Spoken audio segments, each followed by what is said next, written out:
What's up, everyone? Back for another beer review, and today is Thanksgiving 2023 here in the US. So to all of my American friends and viewers of the channel, happy Thanksgiving. Hopefully you're enjoying yourself today, hanging out with some friends and family and stuffing your face hole with good food.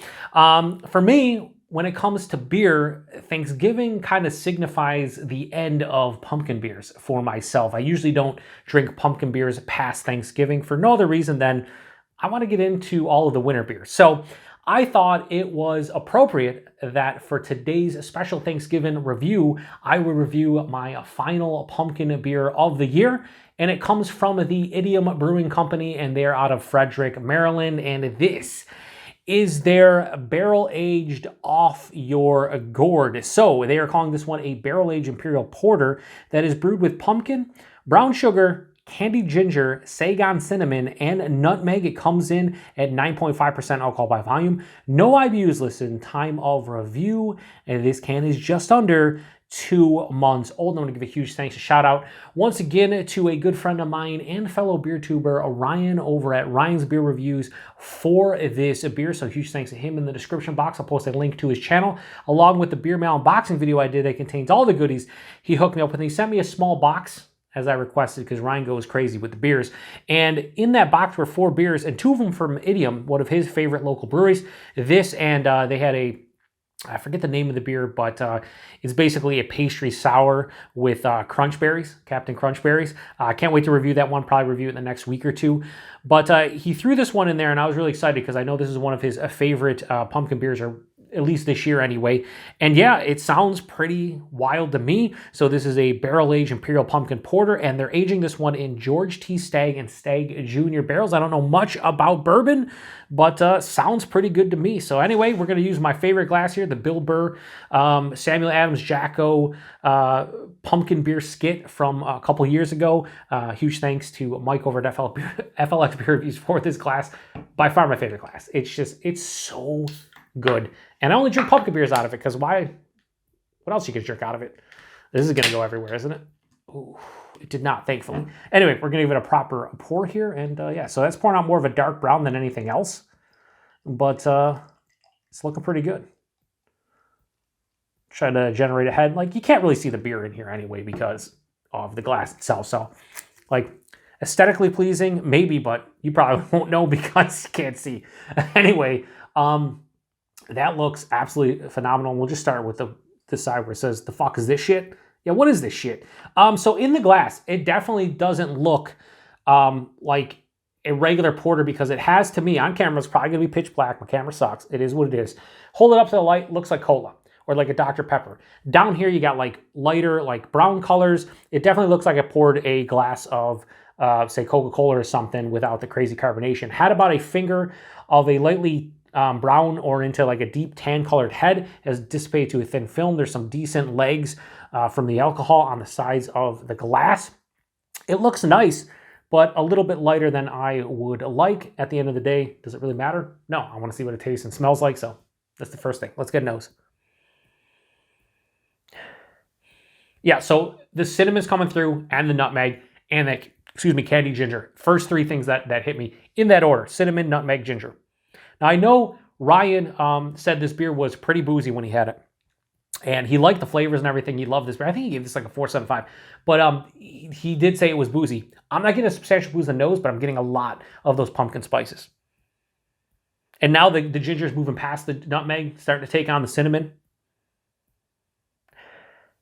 There is a deep gourdiness to this, so there's a little bit of like an earthiness from the pumpkin itself. What else is in here that I read? Brown sugar. Sure, there's a little bit of like a sweetness here. I wouldn't necessarily say brown sugar as I'm smelling it, but I can see it. Now, the barrel to me is not punching me in the nose. There is like a soft barrel. There's a little bit of vanilla, a little bit of like an oakiness, slight bourbon spirit kind of nose, like a caramel, a little bit of a pepperiness. But now that ginger is kind of dominating both the cinnamon and nutmeg, it's risen to the top, like Randy Macho Man Savage. The cream rises to the top. Yeah, I can't do Macho Man. Anyway, It smells pretty good. It's definitely spice heavy for me, with a little bit like the barrel's accentuating the rest of the beer. There is a slight, again, caramel toffee maltiness that I wouldn't say is brown sugar, but it smells pretty good. So let's get into it. Cheers, everybody. Thanks again, Ryan. Go check out his channel. Ryan's a good guy. Drinks a lot of great beers, especially if you're, in the Maryland, in Maryland or anywhere close to Maryland. He gets his hands on a lot of local stuff and does a great job reviewing. So cheers, Ryan.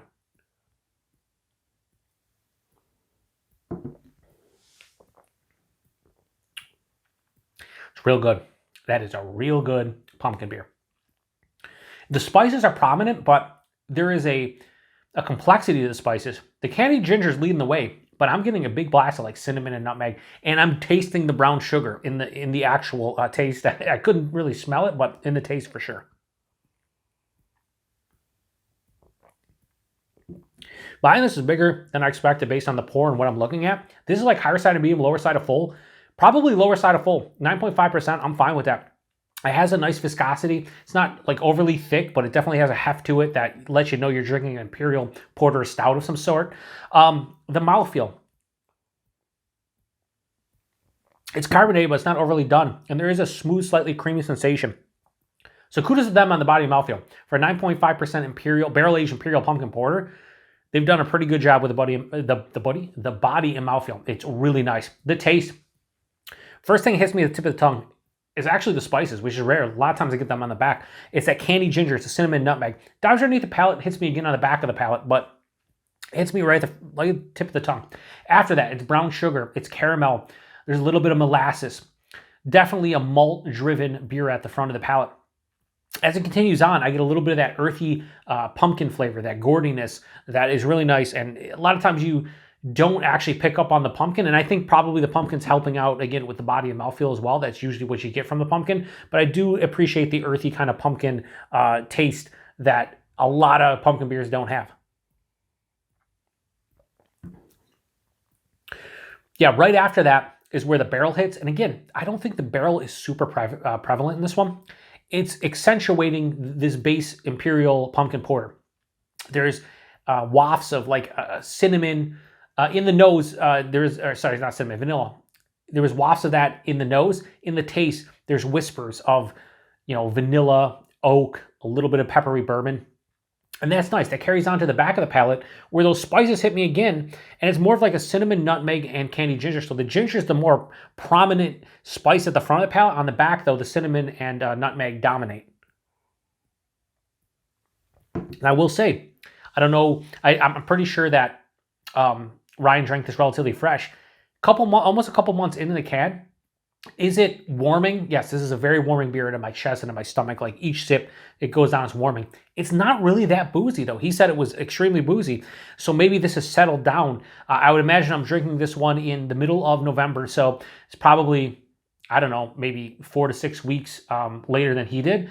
But it seems as though the booziness to this one is not overdone, at least for my palate.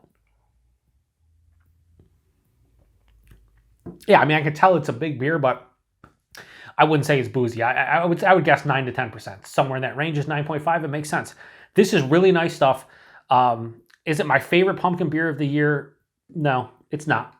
Is it up there though? Yeah, it's definitely in the conversation, and it's one of the better pumpkin beers I've had this year, and probably one of the better barrel-aged pumpkin beers.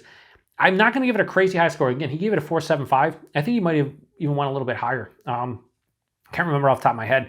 I'm not going to go quite that high, but I'm still going to give it a really nice score. So Idiom Brewing's Barrel-Aged Off Your Gourd, I have absolutely no issues whatsoever giving this beer. And cool label art too. Like I really like the label art. You have the pumpkin head, the chainsaw, chasing down the hops. Got to get in her beer. There's no hops in here. So that was another thing I didn't mention. I didn't really mention like a super big sweetness.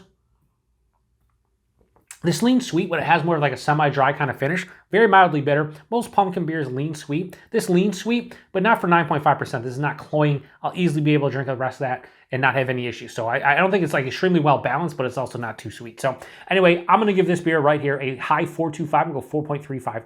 Almost gets in the low 4.5 range. I think a little bit more complexity. I'm trying to think off the top of my head, what would make this much better. I don't know if there is. I just think 4.35 is a very good score, and I have no issues, giving this beer that. But like to get in the 4.5 range, I just say have to maybe blow me away a little bit more. But it's still a fucking really good beer, and I'm so happy, Ryan, that you sent it my way because I really do enjoy this one. It's one of the better ones I've had this year. So, price point availability, I have no idea. It was sent to me by Ryan. Idiom, I don't think is all that big, so they probably don't get outside of Maryland. And if you do see them outside of Maryland, let me know. And then as far as price point, Ryan, let me know. Post in the comment section. He may have told me and I forgot. I would say this. If you could get a can of this for under $5, that's fucking fantastic. If you can get it for $5 to $6, awesome. If you can get it from $6 to $8, probably the most I'd pay. Anything over like $8 for a can of this, I wouldn't do. I mean, you got to think. This is an Imperial Pumpkin Porter, almost 10%. It's barrel-aged in George T. Stagg and Stagg Jr. barrels. And then all of those adjuncts. Like, it's probably going to be pricey. And I would imagine they'll probably like $20, $24 a 4-pack, I would guess. So, Ryan, let me know. And yeah, if you've had this one before, and your name's not Ryan, or if your name is Ryan, but you're not the Ryan, post in the comment section. Let me know what you thought about this one. Oh, yeah, I also forgot to mention this is a collab with Magnolia Meadow Farms, I believe. I don't know. It's probably a local farm that they got their pumpkins from. That would be my guess. I didn't look anything up, but I would assume based on that, what else are they going to do as far as the farms? I'd imagine they got their pumpkins from that farm. So yeah, anyway, I appreciate Ryan sending this one my way. Like I said, I'll review the other Idiom beer, which is that pastry sour, the crunch berry sour, probably in the next 2 weeks. Looking forward to that one. Love crunch berries, especially as a kid. I'm fat. I like me some Captain Crunch Berries. What's wrong with that? Anyway, huge thanks, Ryan. Thanks, everybody, stopping by for another beer review here on the Beer Patrol. Till the next one. Cheers. And oh, yeah, happy Thanksgiving. Check back tomorrow for Black Friday 2023, a special review that's not Bourbon County Stout. Cheers.